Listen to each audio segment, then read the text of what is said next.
Hello, good evening. Welcome to a mid-weekend episode of Brett's Old Time Radio Show. A huge thank you for joining us on your Saturday night for our regular late-night visit to those dusty studio archives from right here in my very sunny and very pleasant corner of the southwest of the United Kingdom. We're in Lyme Bay, if you don't know, and if you're new to the show, and my home basically looks out across the bay. I'm very, very lucky, and we're quite close to the beach. We literally walk down a little hill, and we're on what they call Seaton Hole, which is a lovely little beach. And the best thing is, my 10-year-old, William, is a huge fan of rock pooling. So he heads down there on a morning with his net and his bucket, and he does a whole bunch of rock pooling and looking around all the little rock pools for all the little creatures, which is lovely, and he thoroughly enjoys it. In fact, so much so, William has his own book all about rock pooling adventures around Seaton Hole and Lyme Regis and all the places that he really enjoys. So if you want to check out our website, which is dayslikethis.life,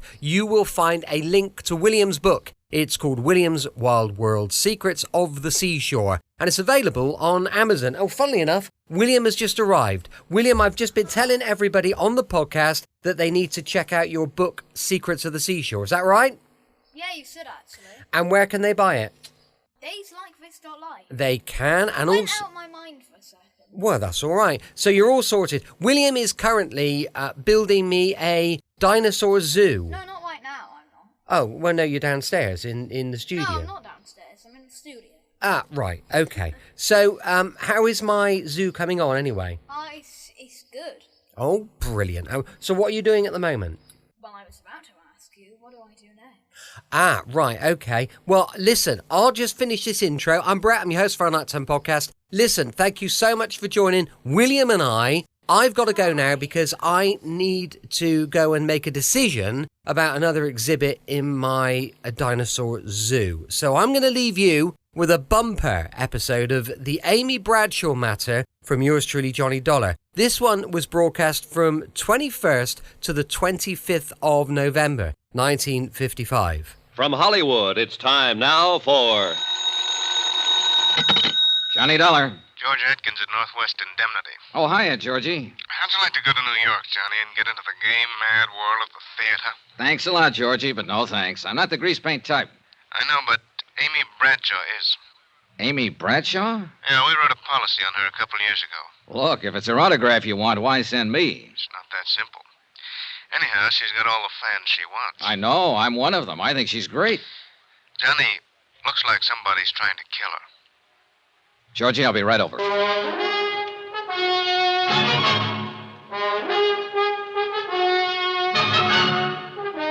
Tonight and every weekday night, Bob Bailey in the transcribed adventures of the man with the action-packed expense account, America's fabulous freelance insurance investigator... Yours truly, Johnny Dollar.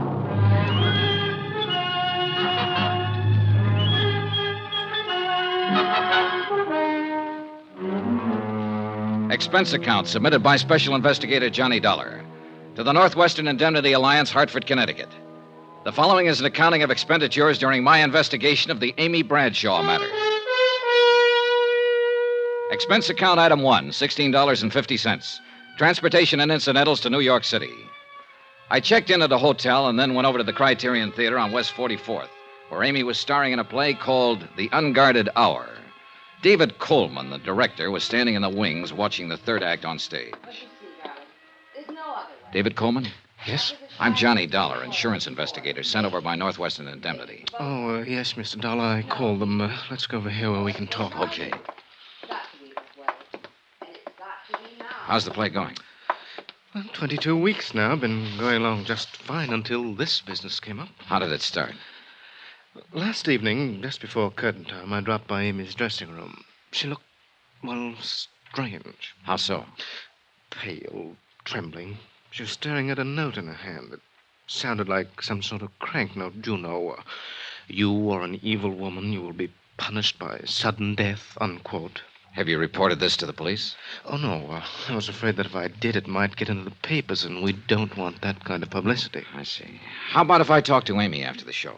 I told her you'd be down, and she'll talk to you. Oh, good. Well... Mr. Dollar, the strain of this whole thing's beginning to show up in her performance. She's making mistakes, and it rattles the cast, especially the young ingenue, Sheila Mitchell. Mm-hmm. Well, I'll see what I can do. There's always the possibility that it is just a crank note and that Amy will never hear any more of it. Well, that's what I'm hoping. But we might as well face another possibility. That somebody close to Amy is using the crank note as a cover. Has that thought ever occurred to you? Why, no. No, it hasn't, Mr. Dollar.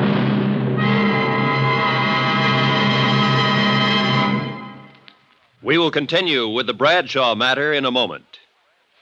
Friends, how'd you like to thrill your favorite youngster with some of the most exciting toys of the year? Picture the breathless excitement of any child surrounded by 6 gaily colored balloon-like giant animals up to 3 feet long, and all for the low, low price of just $1. Now, first you get Bounce'o the clown with round pot belly and funny nose. Next comes Hoppy the Australian kangaroo. Third, there's Roscoe the roller skating bear. He's 2 feet tall and looks almost like real. Fourth, there's Whitey the fat indoor snowman. And fifth, Mortimer the giant mouse, 18 inches long and sure to scare the whiskers off any cat. That's 5 different giant animals. But now, hold your breath for the most sensational toy of all, the star of the whole Christmas season, the jolly giant talking Santa Claus, guaranteed to make everybody's Christmas a merrier one. He's a big roly-poly happy Santa. He stands erect on 2 legs, is actually over 3 feet tall and 32 inches around. Best of all, he actually talks. Just pull the tape and he says, "Merry Christmas" for all to hear. He's the biggest, merriest, talkingest Santa ever, sure to please your youngsters and spread good cheer.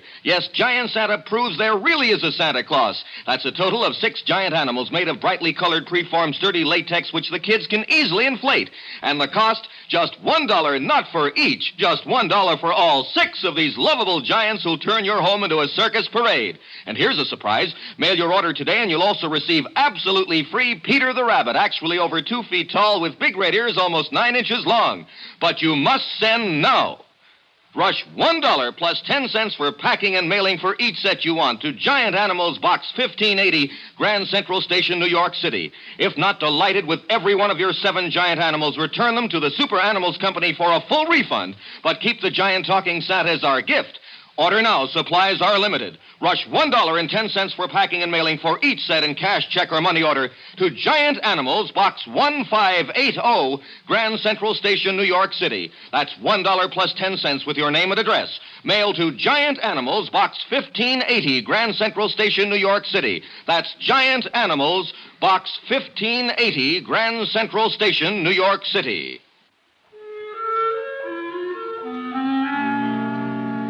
I waited for Amy Bradshaw in her dressing room at the theater. 15 minutes later, after the final curtain, she swept in. Oh, there you are, Mr. Dollar. I'd never seen her from closer than the 15th row So sorry before, I kept you and waiting. needless to Did say, you I see was the show? impressed. Ghastly But I didn't have a performance. chance to say Didn't so. you think the second act I didn't have a sagged chance when to we say rushed anything. the third? Oh, well, that's the way it goes. If you'll just give me a minute to get some of this makeup off. Now?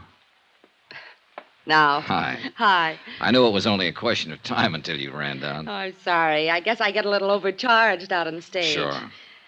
Listen, it's nice meeting you, Mr. Dollar, and I know why you've come down here, but I think you're wasting your time. Oh? This whole thing's really pretty silly, you know. I hope so, Miss Bradshaw. You mean Amy. Okay, Amy. Say, look, how about having a drink with me somewhere? We can talk about it. I'd love to, but I'm afraid I have a date tonight. Could we make it tomorrow, maybe? Sure, okay, anytime. Excuse me. Come in.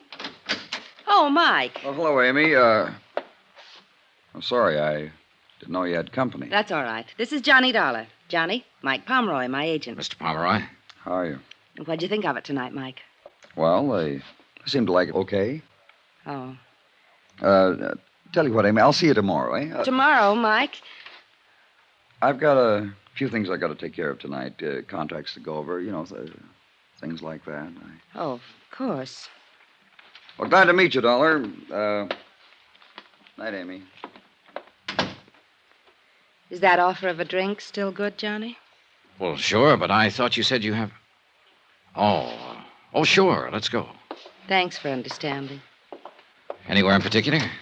There's a little place right down the street, small and quiet. Good. Oh, What's the matter? would you mind if we crossed the stage and went out the other door? Oh, no. Why? I think someone's waiting for me outside this exit. Oh. Sort of a friend of mine, Porter Kane, but he can be a little wearing, and I'm rather tired. Sure. I could see him through the open door.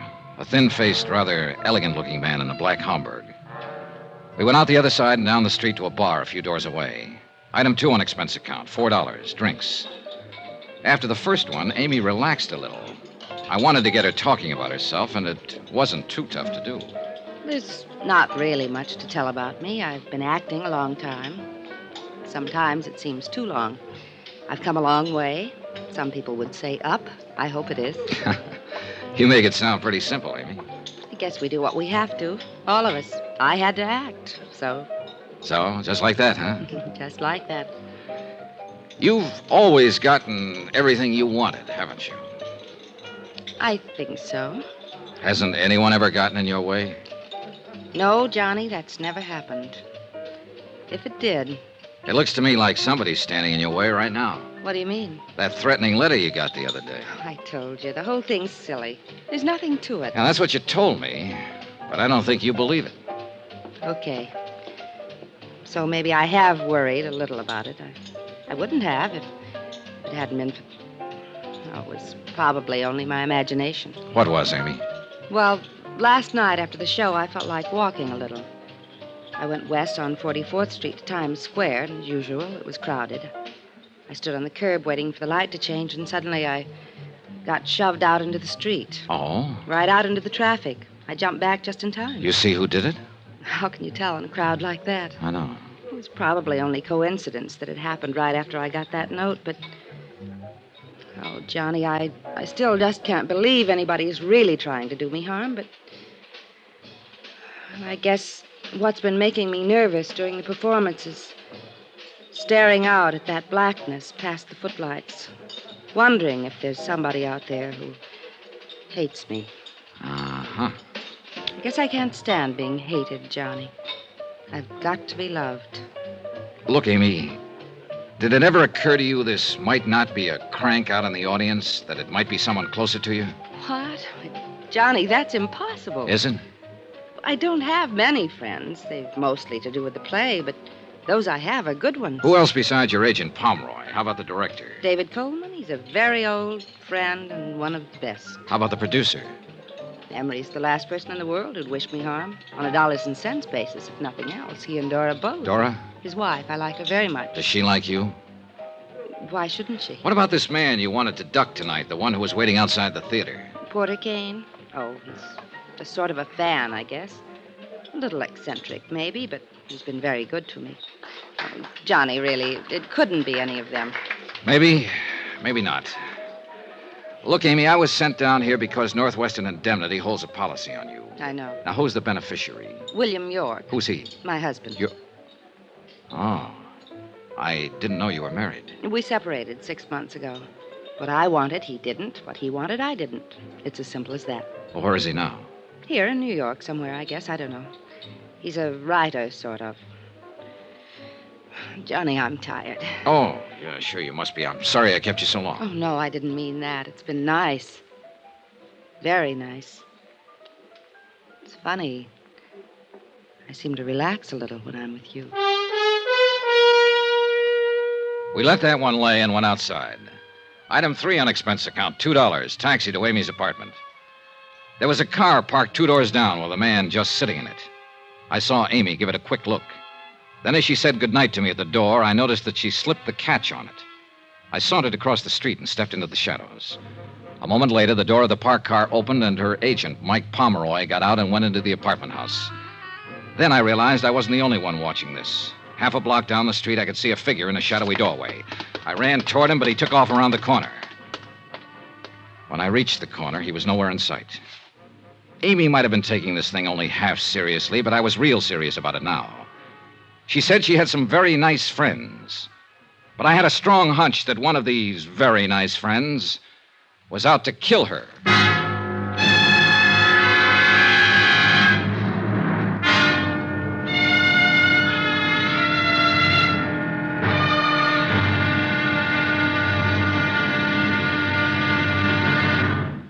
Johnny Dollar will be back in a moment to tell you about tomorrow's episode.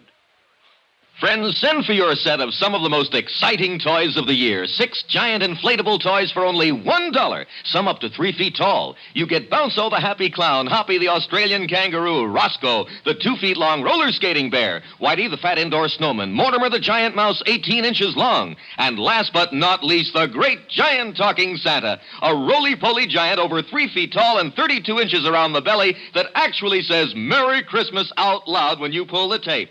That's 6 sensational giant toys for only $1, made of sturdy, gaily colored latex that the kids can easily inflate. Send $1 for each set to Giant Animals, Box 1580, Grand Central Station, New York City. And if you order right now, you get Peter the Rabbit over 2 feet tall absolutely free. If not delighted with your Giant Animals, your money refunded immediately. Order today. You may never hear this offer again. Rush $1 plus 10 cents for packing and mailing in cash, check, or money order to Giant Animals, Box 1580, Grand Central Station, New York City. That's $1 plus 10 cents for each set with your name and address to Giant Animals, Box 1580, Grand Central Station, New York City.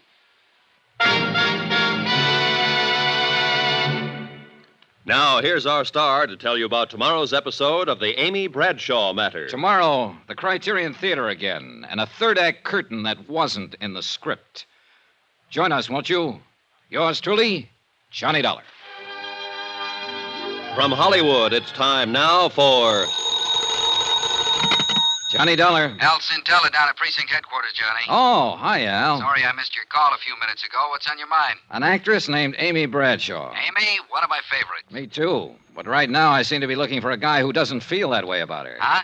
Al, it looks like somebody's trying to kill Amy Bradshaw. Better come down here and tell me all about it.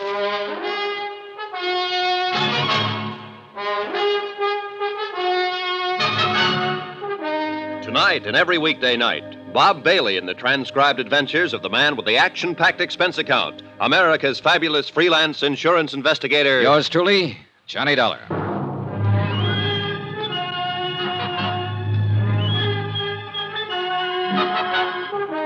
Expense account submitted by Special Investigator Johnny Dollar. Location, New York City. To the Northwestern Indemnity Alliance, Hartford, Connecticut. The following is an accounting of expenditures during my investigation of the Amy Bradshaw matter. The threat of an attempt on her well-insured life. Expense account item 5, $1.75. Cab from my hotel to precinct headquarters to talk to Detective Lieutenant Al Cintella. Al looked about the same as the last time I'd seen him. Rugged, competent, maybe a few pounds heavier. Sit down, Johnny, sit down. Thanks. Something about Amy Bradshaw, you said. Yeah. Didn't know you were a friend of hers. Northwestern Indemnity holds a $25,000 life insurance policy on her. Here, take a look at this note. Amy got it several days ago.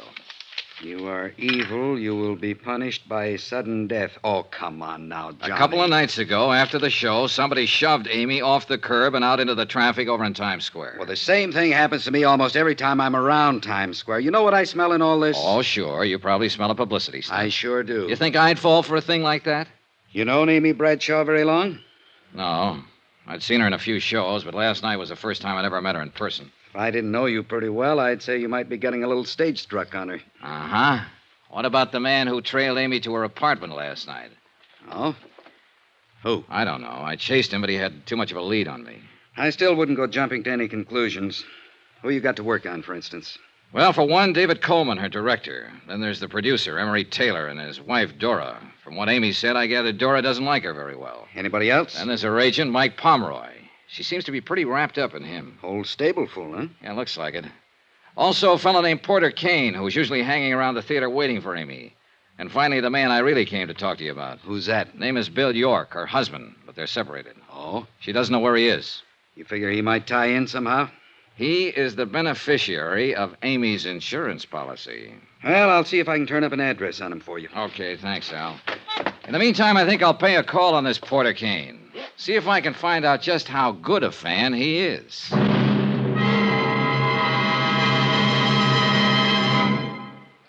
We will continue with the Bradshaw matter in a moment.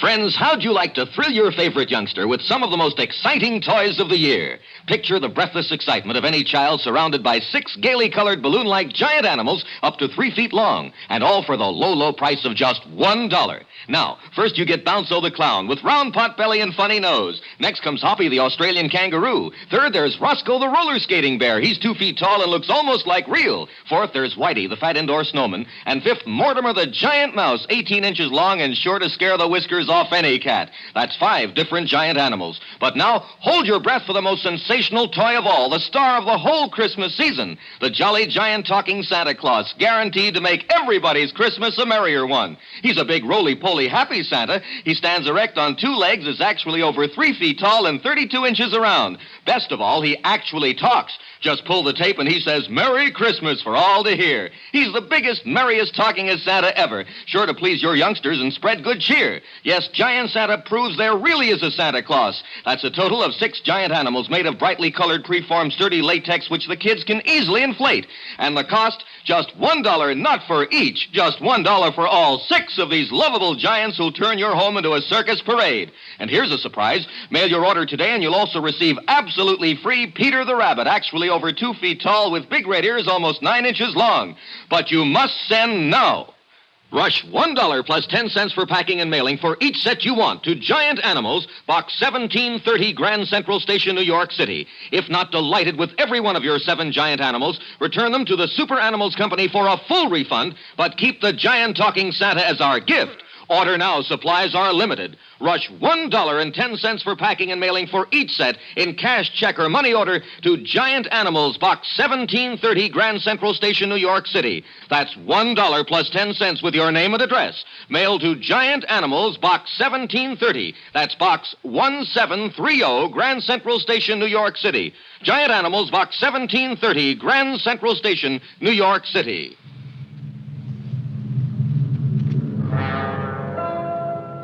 Expense account item 6, $225. Cab to the apartment of Porter Kane in the East 70s. It was an expensive-looking place. I got there about noon, but Porter Kane was just finishing breakfast, accompanied by Chopin. May I offer you a cup of coffee, Mr. Dollar? Oh, thanks. A blind, please. Yes. Now, you came to see me about Amy Bradshaw, I believe. That's right, Mr. Kane. I represent Northwestern Indemnity Alliance. They hold a policy on Miss Bradshaw. You perhaps want some sort of character reference on her? You, might put it that way. Well, in that case, you couldn't have come to one better qualified than I. You see, Amy is my career at present. Afraid I don't understand, Mr. Kane. Well, some years ago, I was relieved of the sordid but customarily necessary task of working for my bread and butter. The result is that I've been able to devote myself to a fascinating hobby. What kind of a hobby? I collect things. Oh? The objects of my interest vary, but they all have one thing in common. Oh? This signet ring I'm wearing, for instance. Yes, I noticed it. Very unusual. The crest is that of the Medici family, Renaissance Italy. The only ring of its kind in the world, so far as any of the authorities on that period are aware. That vase on the table, the painting on the wall, that sculpture. One of a kind, huh? Precisely. Which brings us quite logically to Amy, who is clearly one of a kind. So? So I plan to add Amy to my collection. Just like that, huh? I'm certain Amy will see it my way in time. And I have time. Now, if you'll excuse me, I must dress for the matinee. Will I see you again, Mr. Dollar? Yes. You probably will, Mr. Kane. I was glad to get out of the hothouse atmosphere of Kane's apartment. Real weird, this character. And I had a hunch I'd better keep an eye on him. Item 7, $1.65. Cab fare that evening to the Criterion Theater. I arrived half an hour before curtain time and headed for Amy's dressing room. Then, as I approached her door... You'll listen real careful. I'll give it to you once again. You've been tossing wrong cues to Sheila for 3 nights now. You've been doing everything you can to upstage her and make her look bad. Mike, it's just that I've been nervous lately. Maybe I have made a few mistakes in my life. Amy, you know I've got plans for Sheila, and I don't want her looking bad in this play. You've got plans for Sheila. What about us? Amy, we can talk about that some other time. But for now, I just want you to understand. You're to lay off Sheila. I mean it. Is that a threat, Mike? Take it any way you like. It sounded like Pomeroy was coming outside, so I ducked around behind a piece of scenery and waited a moment. Then I went back to Amy's door. Oh, Johnny. Hello, Amy. You look tired. I am. I just had a little go-around with Mike. Pomeroy? Uh-huh. I've been fluffing some of my lines lately. He seems to think I've been doing it deliberately to make Sheila Mitchell look bad. But he's wrong. Have you found out anything yet, Johnny? No, not much. I still can't believe there's anything to it. It's so silly to let it upset me. Silly even to give it a thought. Well, try not to, Amy. Let me worry about it. All right. Did I ever tell you it's nice having you around, Johnny? I left her dressing room and started for the alley door, but somebody stepped out in front of me. It was Mike Pomeroy. Hello, Dollar. Oh, hi, Pomeroy. I was just talking to Dave Coleman, the director. He told me he was the one who sent for you. He told me why. You didn't know about the threatening letter Amy got? No, I didn't. Look, Dollar, every actress I've ever known has gotten at least one note like that during her career. You don't think this should be taken too seriously, then? No. Amy's pretty nervous these days, and as long as you're around stirring things up, she'll be worried about it. If there's anything to be done about it, I can handle it. In other words, you want me to mind my own business, that it? You said that, Dollar. I didn't. It might not be a bad idea. Funny thing. When somebody tells me to lay off a case, my interest in it always doubles. After the final curtain, I went backstage to wait for Amy. The stage door was open, and I could see Porter Kane waiting in the alley outside. So I went over to him. Well, Mr. Dollar, good evening. Hello, Kane. On duty again tonight? Perhaps that's one way of putting it. I thought I might have a little chat with Amy after she's changed. I'm afraid she has a date. Oh? Do you happen to know with whom? Yeah, me. Mr. Dollar, are you suggesting that I'm to regard you as some sort of rival? Not at all, Kane. I'm just suggesting that I'm a friend of Amy's. I see. Good night, Mr. Dollar.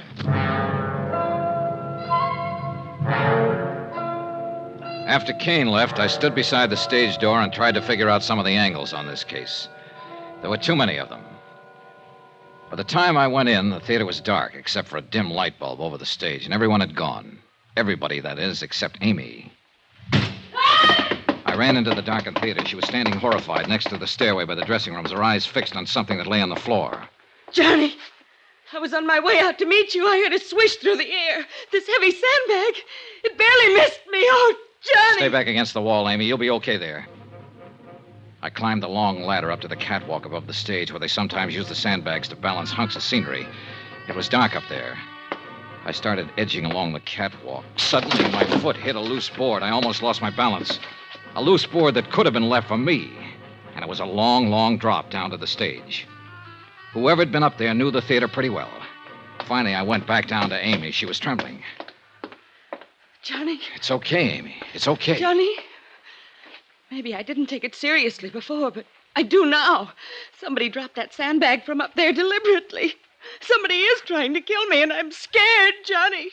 I'm scared.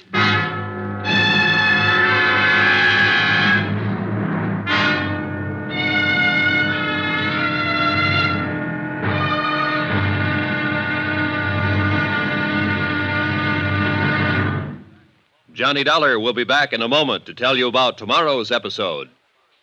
Friends, send for your set of some of the most exciting toys of the year. 6 giant inflatable toys for only $1, some up to 3 feet tall. You get Bounso the Happy Clown, Hoppy the Australian Kangaroo, Roscoe the 2 feet long roller skating bear, Whitey the fat indoor snowman, Mortimer the giant mouse 18 inches long, and last but not least, the great giant talking Santa, a roly-poly giant over 3 feet tall and 32 inches around the belly that actually says Merry Christmas out loud when you pull the tape. That's 6 sensational giant toys for only $1, made of sturdy, gaily colored latex that the kids can easily inflate. Send $1 for each set to Giant Animals, Box 1730, Grand Central Station, New York City. And if you order right now, you get Peter the Rabbit over 2 feet tall absolutely free. If not delighted with your giant animals, your money refunded immediately. Order today. You may never hear this offer again. Rush $1 plus 10 cents for packing and mailing in cash, check, or money order to Giant Animals, Box 1730, Grand Central Station, New York City. That's $1 plus 10 cents for each set with your name and address to Giant Animals, Box 1730, Grand Central Station, New York City.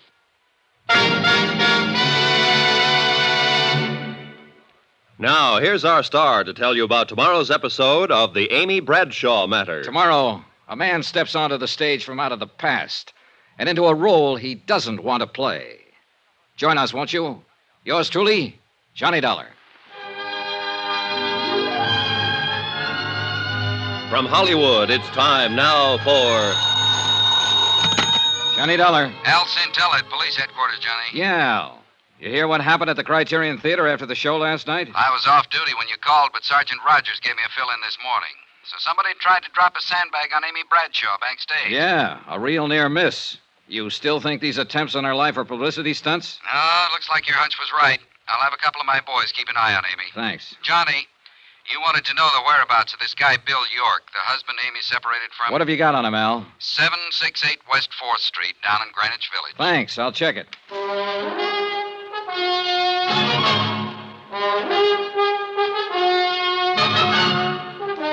Tonight and every weekday night, Bob Bailey in the transcribed adventures of the man with the action-packed expense account, America's fabulous freelance insurance investigator. Yours truly, Johnny Dollar.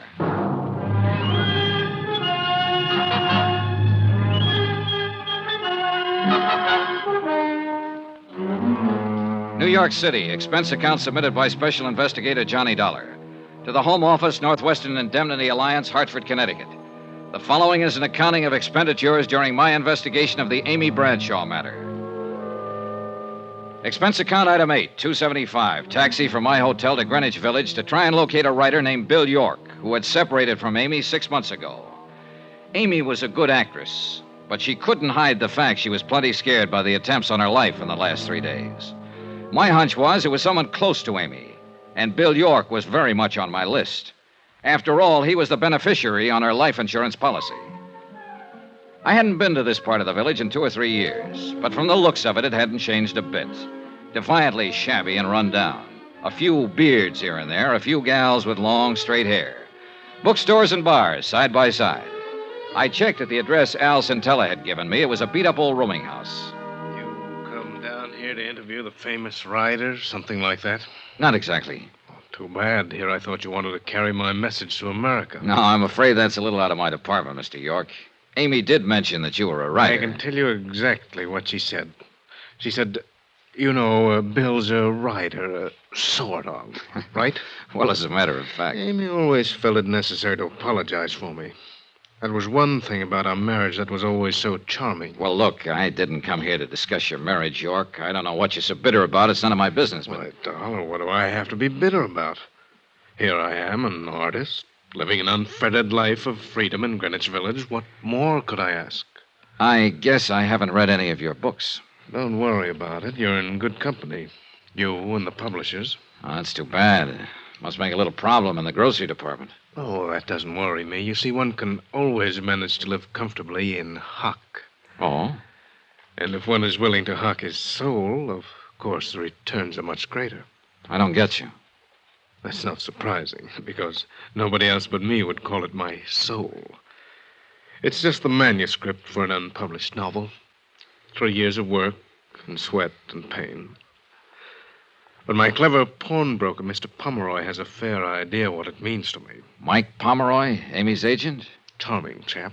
Quite shrewd. In other words, if you could raise some money, you could get this brainchild of yours out of hock from him. Tell me, how long's it been since you've seen Amy? Several months. Why?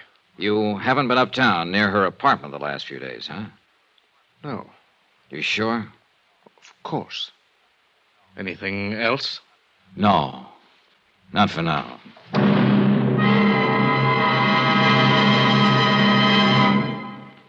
We will continue with the Bradshaw matter in a moment. Friends, how'd you like to thrill your favorite youngster with some of the most exciting toys of the year? Picture the breathless excitement of any child surrounded by 6 gaily colored balloon-like giant animals up to 3 feet long, and all for the low, low price of just $1. Now, first you get Bounzo the clown with round pot belly and funny nose. Next comes Hoppy the Australian kangaroo. Third, there's Roscoe the roller skating bear. He's 2 feet tall and looks almost like real. Fourth, there's Whitey the fat indoor snowman. And fifth, Mortimer the giant mouse, 18 inches long and sure to scare the whiskers off any cat. That's 5 different giant animals. But now, hold your breath for the most sensational toy of all, the star of the whole Christmas season, the jolly giant talking Santa Claus, guaranteed to make everybody's Christmas a merrier one. He's a big roly-poly happy Santa. He stands erect on 2 legs, is actually over 3 feet tall and 32 inches around. Best of all, he actually talks. Just pull the tape and he says, "Merry Christmas" for all to hear. He's the biggest, merriest, talkingest Santa ever, sure to please your youngsters and spread good cheer.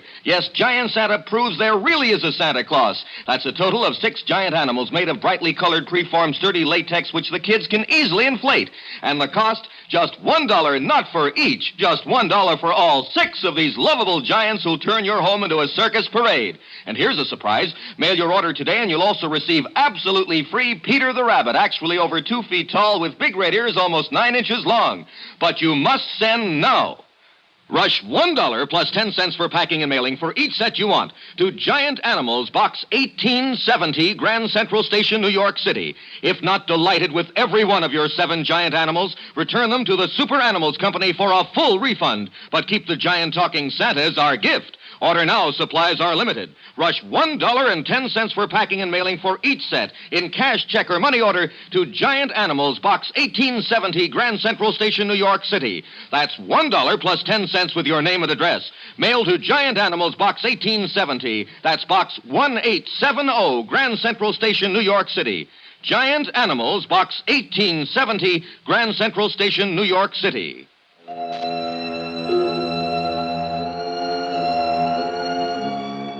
I was getting nowhere in my attempt to find out who was gunning for Amy Bradshaw, and I knew it. I called Mike Pomeroy, her agent, but he was out, so I took the next name on my list, the producer of Amy's play, Emery Taylor. Expense account item 9, $175, cab fare to Taylor's apartment in the mid-50s near the Museum of Modern Art. Taylor wasn't in, but his wife Dora was.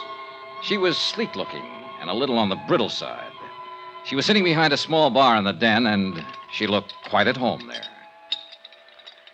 Drink? Thanks. Will your husband be back soon, Mrs. Taylor? Who knows? Yeah. Oh, thank you. What do you want to see him about? Amy Bradshaw. What about Amy Bradshaw? I wanted to ask him if he knew of anyone who might want to harm Amy for any reason. Oh, I could answer that better than Emery. There is someone? There certainly is. Who? Me. Why? Would you like it if your husband was knocking himself out for for a younger woman? Well, now, isn't that part of the business?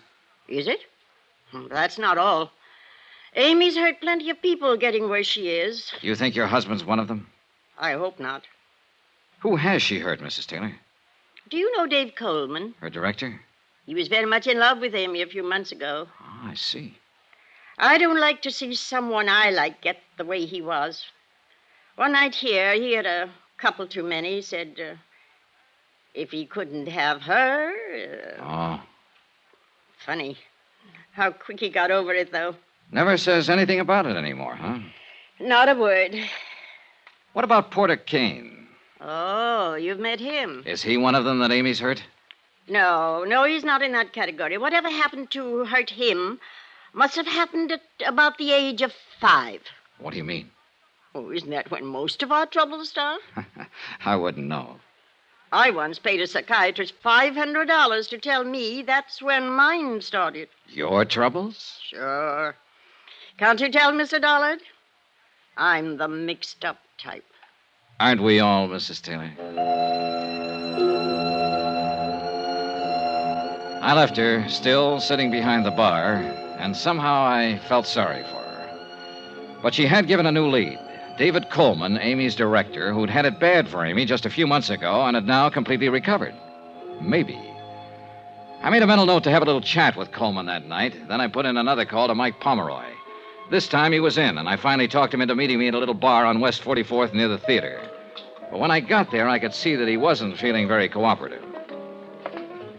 Look, Dollar, I suggested once before, nice and polite, that maybe you should try minding your own business. I got the message, all right, Pomeroy, and now I've got one for you. I am minding my own business. This is what I was hired to do. The insurance company I represent holds a pretty hefty life insurance policy on Amy. And if she's in any danger, they want to know about But it. I told you before, I think this whole thing's pretty silly. I had a talk with Bill York, the writer, this morning. Even though he and Amy are separated, you know, he's still the beneficiary on her policy. So? So he says he's in hock to you. He's a bum. He wasn't doing Amy any good. She was worrying about him. When they split up, I told him as long as he stayed away from her, didn't try to see her, I'd keep him in groceries. I see. But naturally, I wanted some security. The manuscript of his book, for instance? Great unborn American novel. Well, apparently that manuscript means a lot to him. That's why I figured it'd be good security. What's the matter, Dollar? You look like you smelled something bad. Do I? What am I supposed to be? A philanthropist? Let me make one thing clear, Pomeroy. As far as the kind of loans you make, I agree with you. It's none of my business. But maybe I just got a sensitive nose. Yeah. Anyway, now I want my dough back. Is there anything wrong with that? Not a thing. I've got a play lined up I know will go over big. I want to produce it. York's tab has run up to several $1,000 now. I could use the money. I see. The stupid part of the whole deal is that York could pay me back within a couple of months if he wanted to. Oh. Sure. There's a lot of dough floating around to be made in television these days. But that prima donna thinks he's way above that sort of thing. This play you want to produce, Pomeroy, will it star Amy? No. Sheila Mitchell. Oh. Well, thanks for the information. Be seeing you. I doubt it. On my way over to the Criterion Theater, I thought about Pomeroy, a rugged customer. And I felt he was one more who wouldn't let anyone stand in the way of anything he wanted to do. After the show, I picked up Amy backstage and took her back to her apartment. She looked very tired and didn't say much. We said goodnight at the front entrance, and I started walking along the sidewalk. Then I spotted somebody in the shadows across the street again, watching. I could tell from his hat and coat he was the same one who'd been there the night before last. I kept on walking until I reached the corner, then circled halfway around the block to an alley and edged up on him from behind. He didn't see me until I dove at him. Well, Bill York. So, what are you doing here? So you haven't been near Amy for a long time, huh? Except tonight and the night before last, watching her apartment? Darling. Come on, York, start talking. And it better be good.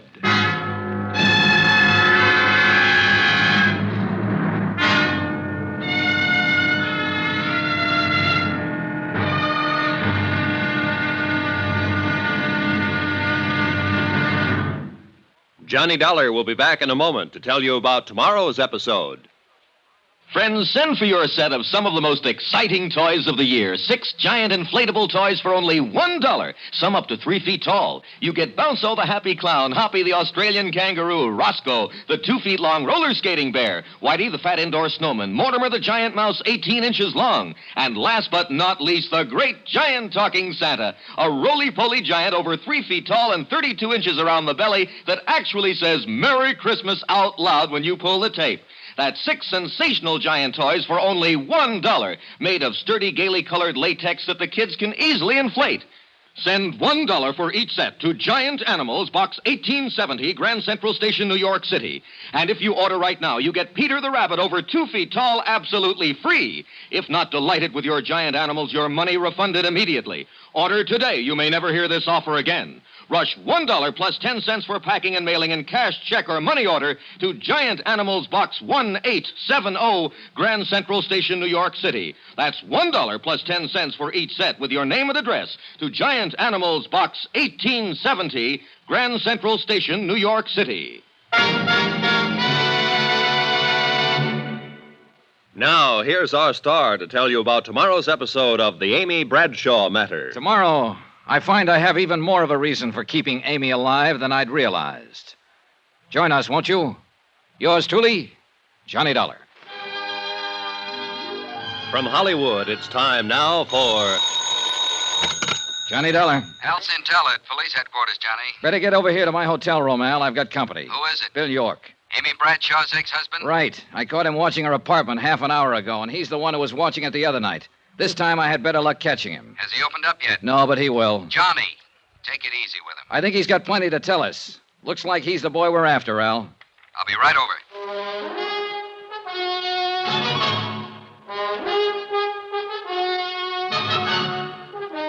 Tonight and every weekday night, Bob Bailey in the transcribed adventures of the man with the action-packed expense account, America's fabulous freelance insurance investigator. Yours truly, Johnny Dollar.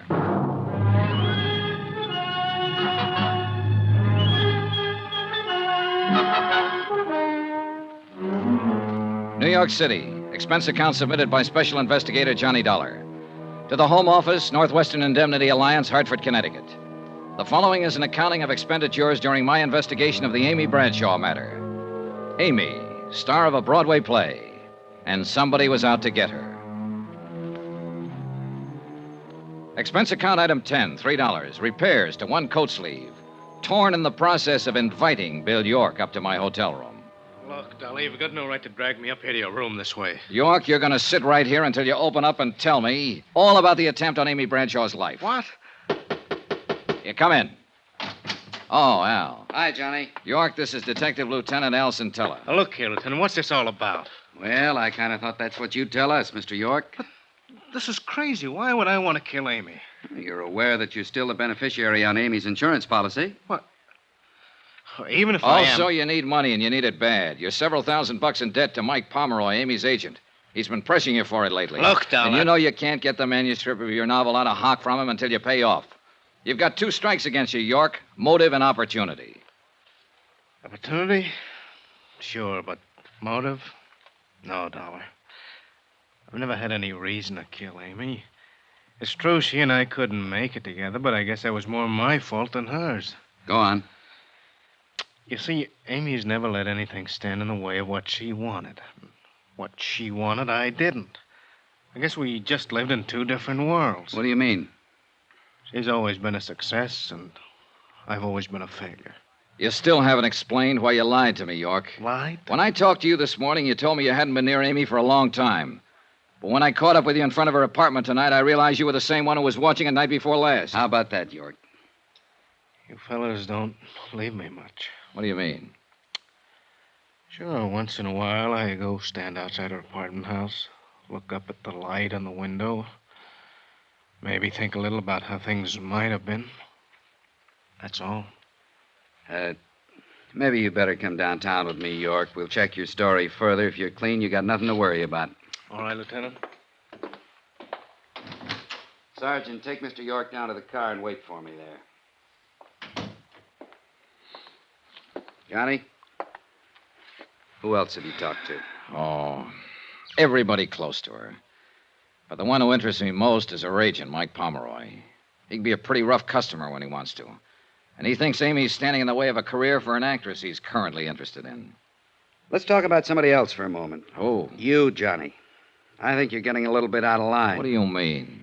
Down at police headquarters, we got a little black book. It tells us what to do and what not to do. It doesn't say anything about insurance investigators dragging possible suspects to their hotel room to question them. Listen, Al, when I'm assigned to a case, I usually try to break it any way I can. I know. It's just that I think you're taking this case pretty big. Meaning? Yesterday I told you that if I didn't know you better, I'd think you were falling for Amy a little yourself. Think it over, Johnny.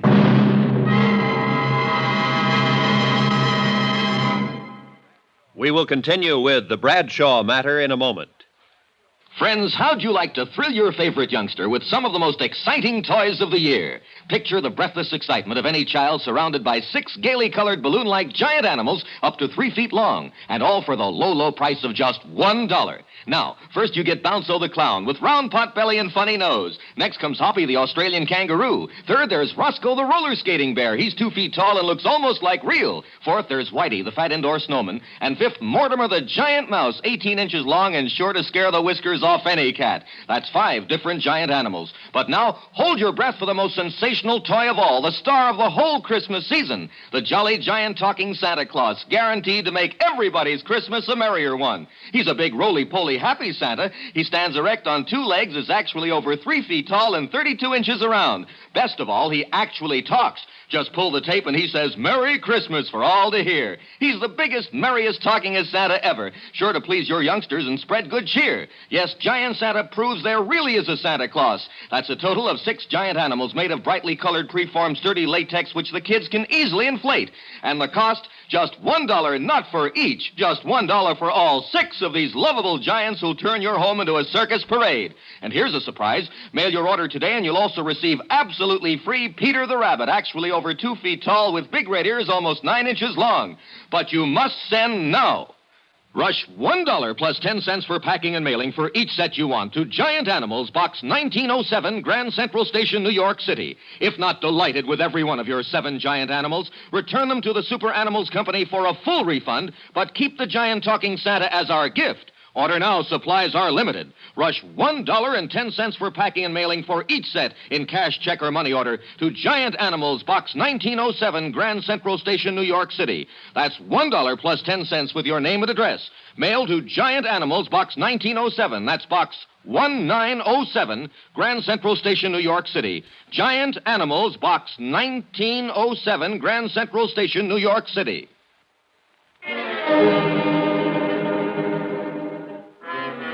Expense account item 11, $4, drinks.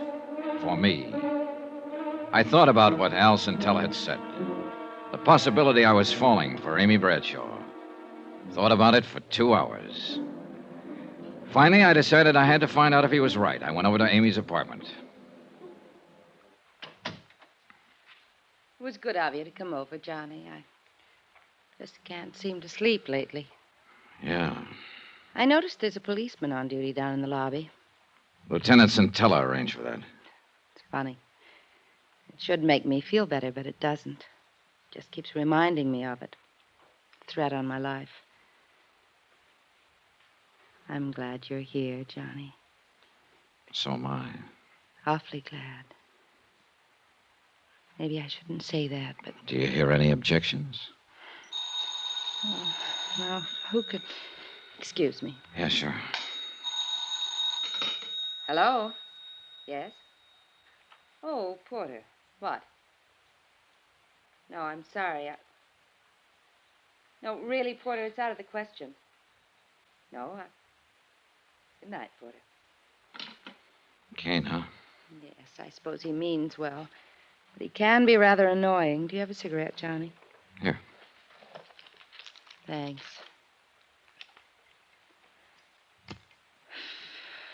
You seem rather quiet tonight. Oh, just thinking, I guess. It's funny. A meeting like this. Yeah. Just a few days ago, I didn't know you at all. And now, And now what? I don't know, Johnny.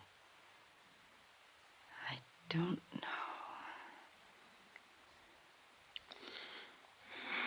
Amy. It was a mistake, Johnny. I'm sorry. Was it? Yes. Johnny, I'm afraid I've hurt a couple of people in the past. I don't want to hurt you. Don't worry, you won't. And that's the wonderful thing about being an actress. You play so many parts. The kiss. That was playing a part, huh? Even if it weren't, Johnny, it'd be no good. There'd always be something between us. It's right over there on the mantel. The clock? Yes. We can't turn it back. If I'd met you a long time ago before Mike, but I didn't. No. So? Is the clock so bad, Amy? It is to an actress. Sometimes I pretend it isn't there. You ever do that, Johnny? No, it doesn't do any good. But you can try. You can live a whole life trying. Isn't that really what we all do? I don't know. We go along playing our parts, doing what we have to do, pretending the clock isn't there. And all the while it is. And though we keep on fighting against it, we know we can't turn it back. We can't even stop it. One thing I'd accomplished, I guess. I'd decided I wouldn't be seeing Amy anymore after this case was wound up. Winding it up, though, was another question, and I was still as far from home as ever on it. But I couldn't seem to get Porter Kane and his quaint little hobby of collecting things out of my mind. Why, good evening, Mr. Dollar. Hello, Mr. Kane. Come in, come in. Thanks.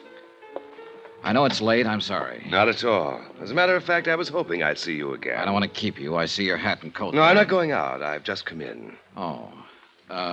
You said you were hoping you'd see me again? Yes, I enjoyed our other little chat very much. I suppose you came to talk some more about Amy Bradshaw. Matter of fact, Mr. Kane, I came to talk about you. Splendid. And about your hobby. Collecting. A fascinating hobby, Mr. Dollar. You take it pretty seriously, don't you? I've devoted most of my life to it. And I may say that I've succeeded rather brilliantly with it. Each item in my collection is incomparable, without equal. Yeah, one of a kind. And that, of course, is precisely why Amy is necessary to complete the collection. The crowning and final edition. Final? Yes. For your information, Mr. Dollar, when I've acquired Amy, I intend to cease my hobby. Oh. She will complete my collection. Without her, though, it is still incomplete. Mind if I ask you a couple of questions, Mr. Kane? Not at all. You seem to have been pretty successful with your collection. Have you ever run up against an item you wanted but couldn't get? Of course not. That just doesn't happen. Has it ever happened? I can't remember that it ever... Yes. Yes, it did happen once. When? When I was 9 years old. A playmate of mine had a lollipop that I admired greatly. He wouldn't give it to me, and he wouldn't sell it to me. What did you do? I did the only logical thing there was to do. I smashed the lollipop, Mr. Dollar.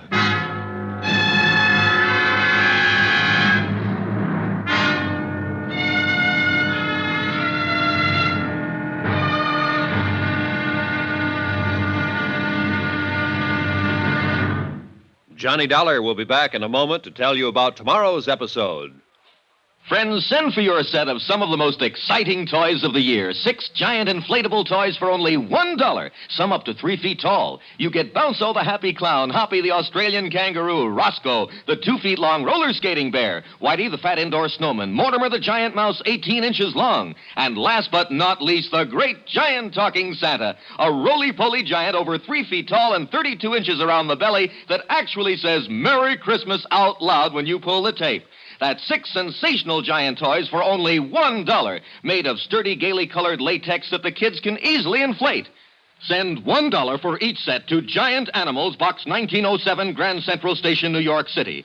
And if you order right now, you get Peter the Rabbit over 2 feet tall absolutely free. If not delighted with your giant animals, your money refunded immediately. Order today. You may never hear this offer again. Rush $1 plus 10 cents for packing and mailing in cash, check, or money order to Giant Animals, Box 1907, Grand Central Station, New York City. That's $1 plus 10 cents for each set with your name and address to Giant Animals, Box 1907, Grand Central Station, New York City. Now, here's our star to tell you about tomorrow's episode of the Amy Bradshaw matter. Tomorrow? Well, it's the wind-up, and a pretty rough one. Join us, won't you? Yours truly, Johnny Dollar. From Hollywood, it's time now for... Johnny Dollar. It's Amy Bradshaw, Johnny. Amy, it's 1 a.m. Anything the matter? Yes, can you come over right away? Sure. Your apartment? No, I'm in my dressing room at the Criterion Theater. At 1 o'clock in the... Amy, there's a policeman assigned to you. Is he with you? No, I went out the back way. I came over here alone. But why? He's supposed to be protecting you. Johnny, I can't explain now, but I think I finally know who's been trying to kill me. I want to talk to you right away over here. Hurry. Please hurry.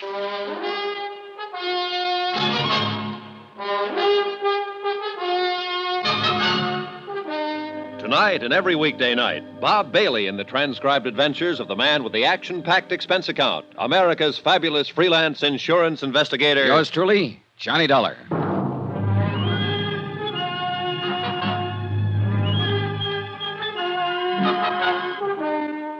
New York City, expense account submitted by Special Investigator Johnny Dollar. To the Home Office, Northwestern Indemnity Alliance, Hartford, Connecticut. The following is an accounting of expenditures during my investigation of the Amy Bradshaw matter. Expense account item 12, $5. Taxi from my hotel to the Criterion Theater on West 44th.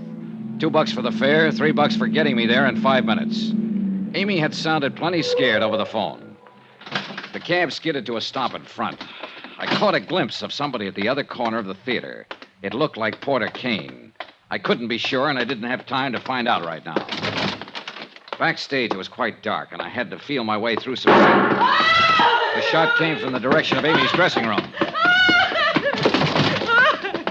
Mike Pomeroy, her agent, was lying on the floor, dead. There was a gun on the floor, too, just inside the door. Johnny! Oh, Johnny! What happened, Amy? Amy, stop it! Tell me what happened. The door. Door? The shot, it came from the door. I ran outside the dressing room, across the stage, into the alley. No one in sight. Back inside, I found a light switch. So I phoned Al Centella at police headquarters, told him what had happened. Amy was quieter now. Johnny. Amy, look. I know it's tough for you to talk right now, but you've got to try and tell me. I know. A little after midnight, Mike called me at my apartment. He said he wanted to talk to me about something important. His office is nearby, and he asked me to meet him here in my dressing room. So I came over right away. Go on. Mike and I started talking. Suddenly I saw the door opening a crack. A hand with a gun. Mike. Easy. Mike saw it, too. He dove in between me and the door. And collected the slug. He fell against the door and it slammed on the hand. The gun dropped. And the next thing I remember, you were in the room.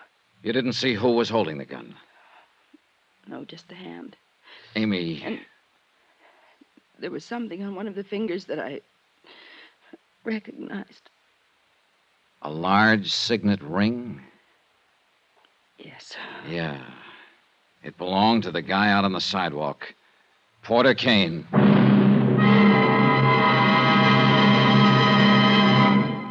We will continue with the Bradshaw matter in a moment. Friends, how'd you like to thrill your favorite youngster with some of the most exciting toys of the year? Picture the breathless excitement of any child surrounded by 6 gaily colored balloon-like giant animals up to 3 feet long, and all for the low price of just $1. Now, first you get Bounzo the clown with round pot belly and funny nose. Next comes Hoppy the Australian kangaroo. Third, there's Roscoe the roller skating bear. He's 2 feet tall and looks almost like real. Fourth, there's Whitey the fat indoor snowman. And fifth, Mortimer the giant mouse, 18 inches long and sure to scare the whiskers off any cat. That's 5 different giant animals. But now, hold your breath for the most sensational toy of all, the star of the whole Christmas season, the jolly giant talking Santa Claus, guaranteed to make everybody's Christmas a merrier one. He's a big roly-poly happy Santa. He stands erect on 2 legs, is actually over 3 feet tall and 32 inches around. Best of all, he actually talks. Just pull the tape and he says, "Merry Christmas" for all to hear. He's the biggest, merriest, talkingest Santa ever, sure to please your youngsters and spread good cheer. Yes, Giant Santa proves there really is a Santa Claus. That's a total of 6 giant animals made of brightly colored, preformed, sturdy latex, which the kids can easily inflate. And the cost, just $1, not for each, just $1 for all 6 of these lovable giants who'll turn your home into a circus parade. And here's a surprise. Mail your order today and you'll also receive absolutely free Peter the Rabbit, actually over 2 feet tall with big red ears almost 9 inches long. But you must send now. Rush $1 plus 10 cents for packing and mailing for each set you want to Giant Animals, Box 1918, Grand Central Station, New York City. If not delighted with every one of your 7 giant animals, return them to the Super Animals Company for a full refund. But keep the giant talking Santa as our gift. Order now. Supplies are limited. Rush $1.10 for packing and mailing for each set in cash, check, or money order to Giant Animals, Box 1918, Grand Central Station, New York City. That's $1 plus 10 cents with your name and address. Mail to Giant Animals, Box 1918. That's Box 1918, Grand Central Station, New York City. Giant Animals, Box 1918, Box 1918, Grand Central Station, New York City. Lieutenant Centella arrived at Amy's dressing room, and and Amy repeated her story to him. He sent a couple of his boys out to pick up Porter Kane. Al and Amy and I went down to headquarters. We left her in one room while we went into another to question Kane, who'd been picked up at his apartment. See here, Lieutenant, I don't know what this is all about, but I certainly object to being routed out Just hold it, Kane. You know why you're down here. I certainly do not. You don't know that Mike Pomeroy's dead, huh? Amy's agent? Really? Really? Well, I never did like that chap. Quite an insensitive person. Well, he's real insensitive now, Kane. He's dead. How did it happen? Mike was shot by mistake. The real target was Amy. Good heavens, no. When's the last time you saw Amy? The night before last. I spoke to her briefly after the show. You haven't talked to her on the telephone? No. You're lying. Now, see here, you Dollar. phoned her at her apartment about 11 p.m. I was there. All right. I did telephone her. I suggested she meet me somewhere. I told her I'd wait for her outside her apartment. Go on. I saw her come out later by the alley, so I followed her to the theater, thinking she meant for us to talk there. But then I heard a shot. So you admit being in the vicinity? Well, yes, but I definitely did not go into the theater. Didn't you? Kane, Amy got a look at the hand holding the gun.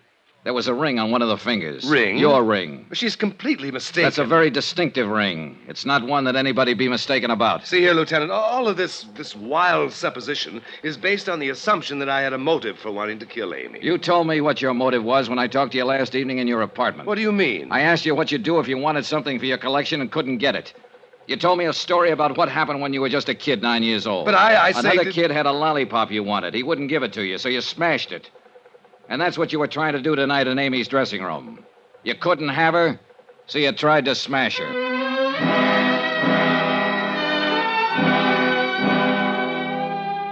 There wasn't much point in my hanging around. So I got Al Centella's permission to take Amy back to her apartment. We could wait there for any new developments. Amy didn't say a word all the way. When we got there, she sat in a chair staring at the wall. When she finally spoke, it was more like she was talking to herself. He's dead. Amy, He's dead because of me. stop talking that way. Mike Pomeroy jumped in the way of a bullet. If he hadn't, you'd be dead. Would have been better that way. Stop it, Amy. Johnny, Yeah. I think... You think what? Oh, just a minute. I'll get it. It was Al Centella down at police headquarters. When he finished talking, I didn't say anything. There wasn't anything to say. After I hung up, I stood there a moment, staring out the window. It had started to rain. I felt old and tired and empty and sick. I went back into the other room again. Amy was sitting there looking at me. Johnny, Yeah, Amy? was that call for me? No. Who was it? Lieutenant Centella. Oh, The gun that killed Mike Pomeroy. There were no fingerprints on it. You said you saw a bare hand with a ring on it holding the gun. A bare hand would have left fingerprints. You killed him, didn't you? yes, Johnny. The attempts on your life, you faked them, didn't you, to convince people you were in danger so you could kill Pomeroy and we'd think the shot was intended for you. Why, Amy? You know why. Yeah, I guess so. You loved Mike. You knew he was growing away from you. So fast. So very fast. You saw him get interested in a younger actress. You knew she was taking your place with him. To Mike, I was dead. I couldn't stand that. I really couldn't. So I started making it look like I was in danger. It wasn't very hard, Johnny. I'm a good actress. Yeah. After a while, I almost began to believe I was in danger. Something was after me, was hunting me. It finally caught up with me, and I did what I did. Which of us is the hunter, Johnny? And which is the hunted? Amy, Yes. I think one of Lieutenant Centella's men is waiting for you out in the hall. All right. Just one thing, Johnny. What is it? I'll need something now. Something. Don't forget me, Johnny. Give me that. That you can count on, Amy.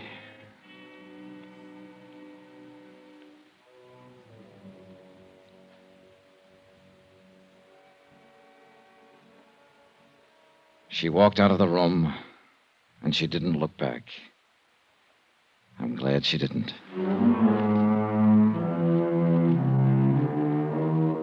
Expense account item 13, $16.50. Transportation and incidentals from New York back to Hartford. Expense account total, $185.20. End of account, end of report. Remarks? Amy repeated her confession to Lieutenant Centella. Her trial's coming up soon. Sweet case. Well, tomorrow's another day. So they tell me. Yours truly, Johnny Dollar.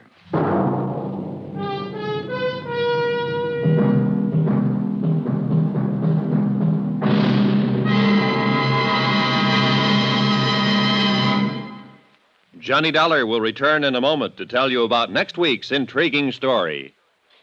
Friends, send for your set of some of the most exciting toys of the year. 6 giant inflatable toys for only $1. Some up to 3 feet tall. You get Bounso the Happy Clown, Hoppy the Australian Kangaroo, Roscoe the 2 feet long roller skating bear, Whitey the fat indoor snowman, Mortimer the giant mouse 18 inches long, and last but not least, the great giant talking Santa, a roly-poly giant over 3 feet tall and 32 inches around the belly that actually says Merry Christmas out loud when you pull the tape. That's 6 sensational giant toys for only $1, made of sturdy, gaily colored latex that the kids can easily inflate. Send $1 for each set to Giant Animals, Box 1918, Grand Central Station, New York City. And if you order right now, you get Peter the Rabbit over 2 feet tall absolutely free. If not delighted with your giant animals, your money refunded immediately. Order today. You may never hear this offer again. Rush $1 plus 10 cents for packing and mailing and cash, check, or money order to Giant Animals, Box 1918, Grand Central Station, New York City. That's $1 plus 10 cents for each set with your name and address to Giant Animals, Box 1918, Grand Central Station, New York City. Now, here's our star to tell you about next week's exciting story. Next week, a case with a great big question mark. Accident, suicide, or just plain murder? Join us, won't you? Yours truly, Johnny Dollar.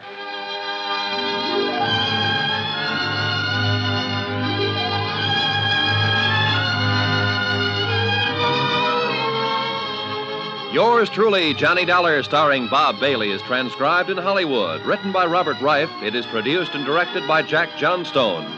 Heard in this week's cast were Virginia Gregg, Florence Walcott, Don Diamond, Larry Thor, Vic Perrin, and Carlton Young. Musical supervision by Amerigo Marino. Be sure to join us on Monday night, same time and station, for another exciting story of Yours truly, Johnny Dollar. This is Roy Rowan speaking. Welcome back. Hope you enjoyed tonight's episode of Yours truly, Johnny Dollar. And don't forget, Comedy Now on a Sunday. What could be more perfect? Be honest, what could be more perfect on a Sunday night than an episode of Dad's Army? I love Dad's Army, and it just feels right for a Sunday. So that is what we've got coming up tomorrow. I'm sure you're going to enjoy it. It's an episode called The Man and the Hour, and it was first broadcast in 1974. It's going to be a belter. Don't forget, if you want to check out our website, it's at dayslikethis.life. And if you really do enjoy our shows, and I know there are a bunch of you that do, and we really appreciate it, please feel free to share us. And if you could like and follow us, it would really help the show. Thank you for listening. I'm here with you 7 days a week, each and every week. And I'll see you tomorrow on Brett's Old Time Radio Show. Love you. Bye.